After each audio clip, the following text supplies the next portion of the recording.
The journalism fraternity is reeling following the discovery this week of the remains of journalist Sibusiso Aserie Ndlovu and his partner Zodwa Mdluli, who had been missing since the 18th of February. Police have revealed that information gained from the 5 suspects held in connection with the couple's disappearance led them to the gruesome find. The 5 are currently facing charges ranging from kidnapping, house robbery, and being in possession of stolen property. The couple's remains were recovered in a dense bush in Rest de Venter near Hamanskraal, approximately 70 kilometers away from the couple's home. For more on this, I'm joined now by the chairperson of the African Media and Communicators Forum, that is Mhlanga. Elijah, good afternoon. So for 79 days, we collectively, because I do belong to the group, the African Media and Communicators Forum, we held our collective breath and the faith and hope that in the end, despite whatever traumas we imagined they would have suffered, but in the end, we had hoped they would be found alive, but it wasn't to be. Just tell me about the reaction from your side as well as the shared community of journalists in the country at this loss. Yeah, to us it has been a difficult week indeed, and thank you very much for this opportunity. We were saddened, we were shocked, left in disbelief, because the last time we interacted with our brother and colleague, he was fine. He was smiling as usual, and he was doing what he loves best, gathering information and sharing it with the public. And the last time his colleagues saw him, he was leaving the premises of his community radio station, and they never saw him again. And as the police have reported, he will never be seen alive again. So that's where we are now. We are still in shock, talking about the type of person that he was, and really trying to come to terms with this tragic loss. Yeah. Tell me a bit about how the family is holding up, because you've been interacting quite closely with the family. I mean, a question mark of 79 days, it can't be easy to deal with. And I remember at the point where you went along with the Premier of Gauteng to visit the family, and his mother was just battling to cope with it all. Yeah, it's been very difficult. She's been crying every day, every hour. At any given moment when you're with her, you'll see her wiping her tears. So it's been very difficult. I mean, she has not been the same person that she was before she was told that her son has gone missing. In the first few days, she thought maybe his phone is just off, it's something wrong, but he will be back soon. But as the days continued and there was no information coming through, and we're hoping that perhaps maybe the partner would emerge and indicate what has taken place. There was just dead silence. That increased the anxiety, the pain, and the worry, especially among the 2 families, the Mdluli and Ndlovu families. And they've been crying. I mean, the children are not okay, not coping in school.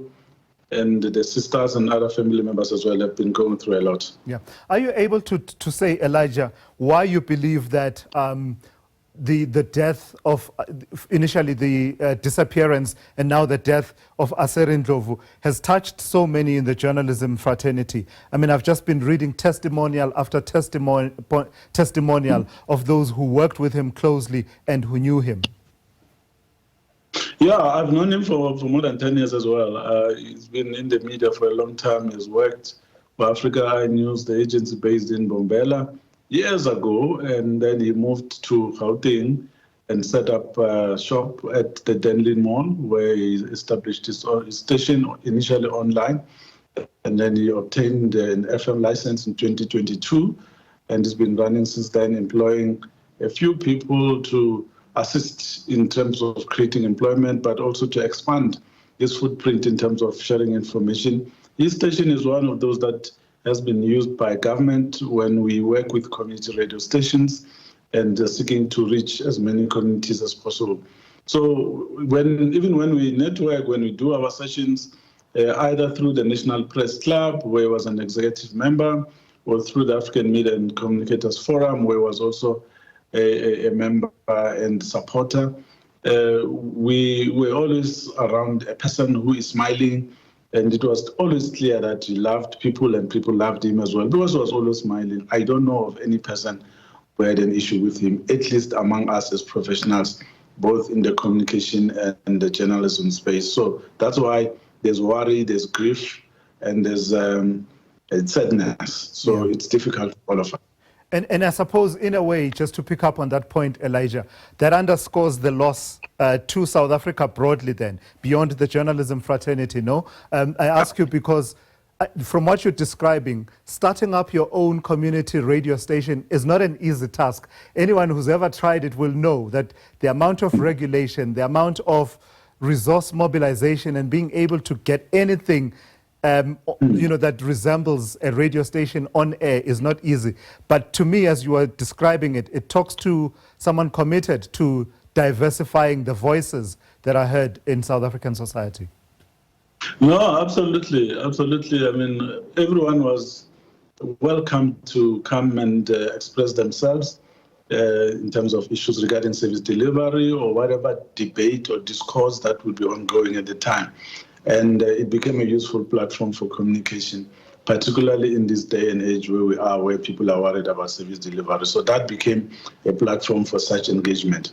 We are going to miss him a lot, but we are working with the family to try keep the business going. It's not an easy thing, as you indicate, because the visionary is no longer there. And without a visionary, we need to find another way to assist the family to keep it going. How that is going to be done, we don't know as yet, because we are still focusing on getting the DNA results from the police, arranging funerals, and also arranging the memorial services for our brother and sister. Yeah. Without engaging in the blame game, Elijah, and finger pointing, how do we assess the degree of commitment to the investigation on the part of authorities? And we ask this in a broader context where many, many people go missing every day, including recently those 3 police constables. And therefore, it is a pertinent conversation. In this particular case, are we able to gauge or say anything about, from day one of the reporting, that this couple had gone missing? What are we able to say about that? Yeah, that's a complex one, because the investigation involved a team from Gauteng and another one from Mhlanga. They did the investigation, but there was no communication. So we tried to work with them behind the scenes. We supported them through the reward that we offered, but we also obtained the services of a private investigator who also provided a lot of support to them to the extent that they were able to make the breakthrough that they've made. But it got to a point where we felt there was no movement. Because the families were telling us that when they seek an update from Gauteng, they are sent to Mpumalanga. And when they go to Mpumalanga, they are sent back to Gauteng. And that continued for some time, which frustrated them a lot. And we felt we needed to intervene, and we penned a letter to the National Commissioner of Police, who acted within hours and did what we had asked him to do. One of the things we asked him to do was that he needed to establish an interprovincial task team led at the national level, because we could see that there was a tug of war in terms of who should take leadership between the Mpumalanga police as well as the Gauteng police. But when he intervened and he led the investigation from the center, from the national office, things moved so fast that it was unbelievable. And from that point, the families were relieved, we were also relieved, and within 24 hours, an arrest was made. And on the last Sunday, we got a briefing together with the Deputy Minister and the Presidency, which actually indicated that both sides, in Mpumalanga and Gauteng, they had done a lot of impressive work. So what was required was just coordination. Yeah. And we had to push for that. And it has yielded the results that we've seen today, with the suspects appearing in court and back again on Monday. So you can see that due to the cross-border, there was some issue that needed to be resolved. And there's acknowledgement even among the police management themselves that something went wrong there, but it's now been corrected and the families are satisfied with the progress. Yeah, so coordination, boundaries as opposed to borders between the various provinces, because that really is what it is in a unitary state. Lastly, Elijah, are we able to accept that this killing, this murder of these 2 people was purely one of those typical South African stories of crime, of the high crime, particularly violent crime rate that we have in this country, and that it wasn't connected in some way to the work, including investigative journalism, that Aserie had been engaged in? Yeah, Thulasizwe, I've been very careful all the time when we talk about the motive, because there are many stories from when he disappeared. There were many theories that we had to explore.